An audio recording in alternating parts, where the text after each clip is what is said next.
Hello, everyone. I'm excited to welcome you all today. Today's presentation is all about the English language for grade 7. We'll explore some key topics to help you improve your skills. So, let's get started and enjoy the journey into English together. Welcome to Slide 2, where we explore the contents of today's session. We'll start with articles, which are fundamental in English. Then, we'll move on to practicing how to fill in the blanks with the correct articles, an essential skill for clarity and accuracy. Next, we'll get started with some engaging activities to reinforce what we've learned. We'll also cover how to complete passages using appropriate articles, which helps improve your contextual understanding. After that, we'll look at the different types of articles to deepen your grasp of their usage. We'll discuss the uses of the definite article, which often causes confusion, but is crucial for specificity. Then, we'll examine situations where articles can be omitted, a common challenge for learners. Later, we'll have an assignment to apply everything practically, and finally, an answer key to check your work. Throughout this presentation, the core theme is mastering articles to enhance your overall English proficiency.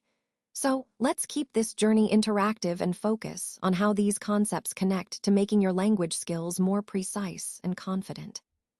Let's get started by filling in the blanks with the correct articles, an, or the.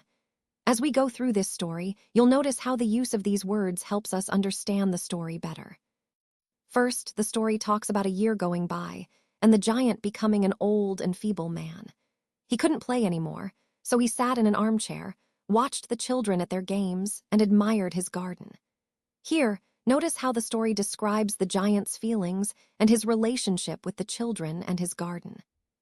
He says, "I have many beautiful flowers," but he considers the children the most beautiful flowers of all. This highlights the theme that children and their innocence are the most precious and beautiful part of life. One winter morning, he looked out of a window while he was dressing. Interestingly, he no longer hated winter because he understood it as the spring sleeping, which shows a new perspective on the seasons and life cycles. Then he suddenly rubbed his eye in wonder and looked and looked. What he saw was truly marvelous. In the farthest corner of the garden, there was a tree covered with lovely white blossoms. Its branches were all golden, and silver fruit hung from them. And right underneath this magical tree stood the little boy he had loved so much. Hearing this, the giant ran downstairs with great joy and ran out into the garden. He hurried across the grass and came near to the child, filled with happiness. This story reminds us of the beauty of kindness, the wonder of nature, and the joy found in love and caring for others. It connects to our overall theme by showing how love and appreciation can bring magic into our lives, even as we grow older. Today, we're going to talk about the different types of articles you'll encounter in English. You know that articles are small words that come before nouns, helping us specify what we're talking about. There are two main types, indefinite and definite. The indefinite articles are a and an. We use a before words that start with a consonant sound and n before words that start with a vowel sound. These are used when we're talking about something nonspecific or something for the first time. For example, a dog could be any dog, not a particular one. On the other hand, we have the definite article, the. This is used when we're referring to something specific or something already known to the listener or reader. For example, the dog refers to a particular dog that has been mentioned before or is obvious from the context. Understanding these two types of articles is crucial because they help us communicate clearly and precisely. They connect to the overall theme of mastering English grammar, which is key to becoming more confident in your speaking and writing. So remember, a and n introduce something new or nonspecific, while the points to something specific or already known. Now, let's take a closer look at the uses of the indefinite articles, a and n. The article a is used when referring to any member of a group, not a specific individual. For example, if I say, "I want to read a book," I'm not talking about a particular book, just any book in general. Similarly, Pew wants to see a film. Again, not a specific film, just any film. Moving on to the article n, it has a few specific uses. First, It's used before nouns that begin with a vowel sound. For instance, an apple or an oven, where the initial sound is a vowel. An important point is that an is also used before nouns that start with a consonant letter, but have a vowel sound. For example, an MLA or an NGO. Here, the initial letter might be a consonant, but the pronunciation starts with a vowel sound. Another key use is before words that begin with a silent H. So we say an hour, an honest boy, or an heir, where the H isn't pronounced at all. Understanding these rules helps us choose the right article and communicate more clearly. They're essential for mastering the basics of English grammar, which ties into the overall theme of effective communication.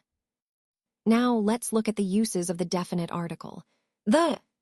This article is called the definite article because it refers to specific things that both the speaker and listener are familiar with. First, we use the before a specific noun when we're talking about something particular. For example, if I say, "I want to read the book on ancient civilizations," I am referring to a specific book that we both know about.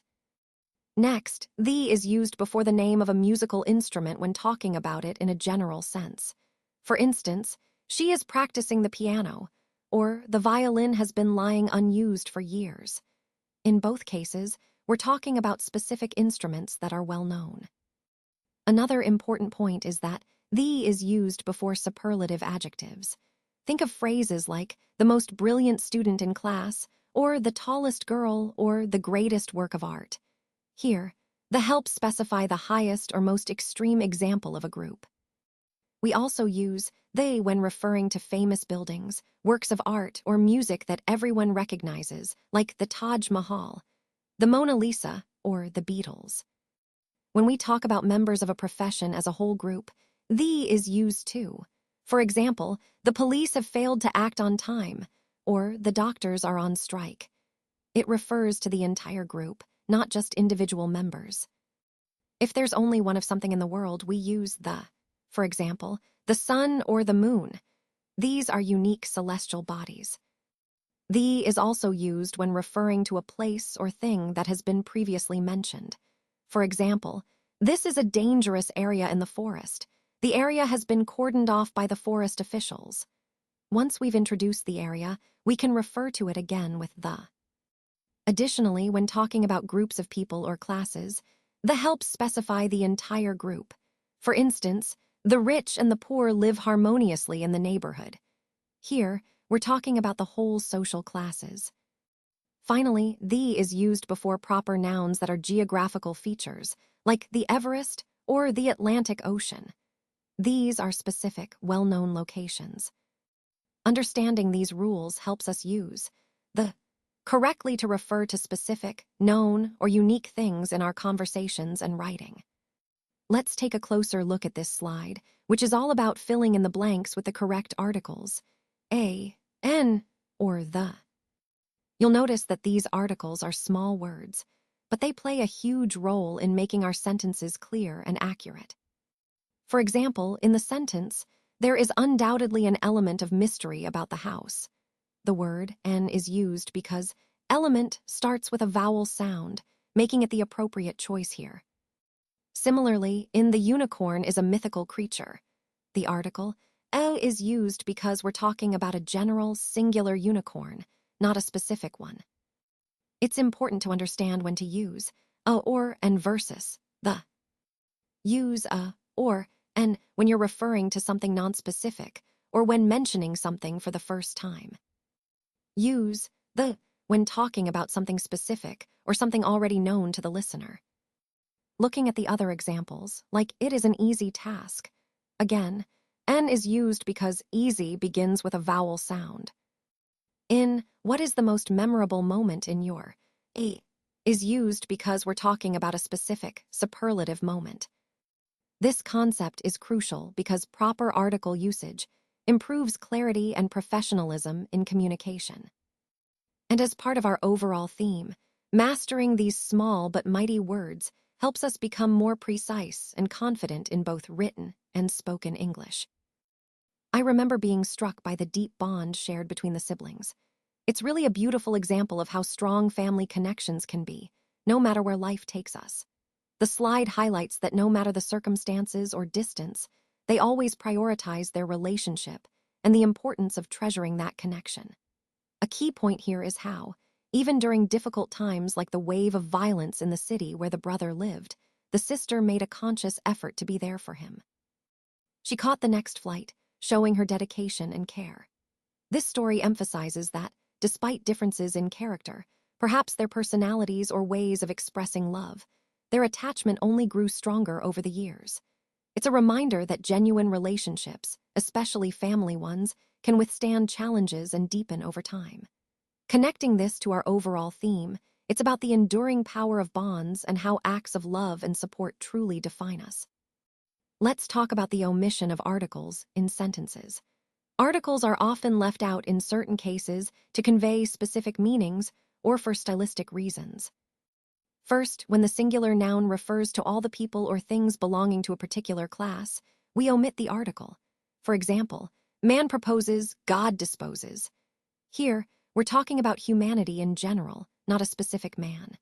Similarly, with plural nouns representing the entire class, like scientists are known for their dedication to their research, we leave out the article to emphasize the whole group. Next, we omit articles before the names of languages and disciplines.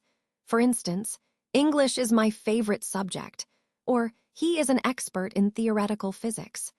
No article before the language or subject name here because we're speaking generally.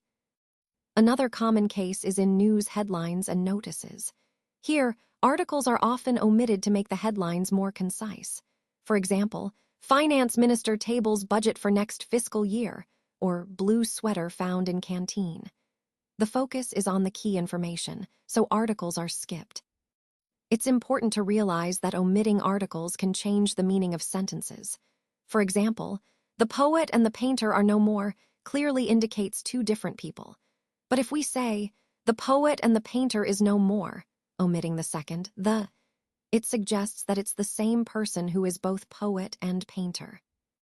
We also omit articles before names of materials from which things are made, like, this ring is made of gold, not the gold. Similarly, when talking about meals, diseases, days, months, or seasons, we leave out articles. For example, I had idli for breakfast. Rahul is suffering from chicken pox. Sheilai will visit her grandmother on Tuesday, or April is the hottest month of all. Finally, when referring to one's relatives, we usually omit the article. For example, Uncle promised to get me a copy of the book. So, as you see, the omission of articles often helps to generalize or specify the meaning, depending on the context. It's a subtle but significant aspect of proper sentence construction. Today, I want to highlight some important aspects of proper article usage in English sentences. As you can see, when we talk about specific or known objects, we often need to insert articles like the, or a, or an to make our sentences clear and grammatically correct. For example, in the sentence, we planted a few saplings in fertilized soil that was prepared by the farmers. The article, a is used before few saplings to specify that we planted some, but not a specific number. Similarly, in the poor child is an orphan who roams the streets in search of food. The articles, the, and help specify the child and clarify that he is a specific orphan. When describing the hill station we visited last week, we say, we were woken up by the throaty calls of the various birds, which emphasizes that these birds are particular and known to us. In another example, we were lucky to spot a handsome red deer and a golden fox during our night safari. The articles, before handsome red deer and golden fox, indicate that these are specific animals we encountered. During lunch today, I had a delicious appetizer, where introduces an unspecific item, but one that was enjoyable. In the sentence about Dr. Perk, the doctor and the researcher of cancer medicine, Dr. Perk, is in the country to attend a conference. The use of the emphasizes that we are talking about specific, known individuals. Similarly, the great pianist and the conductor is here to hold a master class, highlights that these are distinguished professionals, making their roles clear. When Anita wears a black and white shawl with her dress, the article suggests one among possibly many, but it still adds clarity. In describing the paintings, we were shown a few original paintings of the great author and painter, Rabindranath Tagore. The article indicates some of his works, emphasizing their originality and significance. Finally, unfortunately, an elephant escaped from the sanctuary this morning. Uses, and because elephant starts with a vowel sound, and it refers to any elephant, not a specific one known to us beforehand. Overall, mastering the correct use of articles helps us communicate more precisely and professionally. It connects to the bigger picture of effective language skills, which are essential in both writing and speaking. Last night, my father decided to celebrate the promotion he had recently got at his job. We went to the newly opened restaurant in our locality.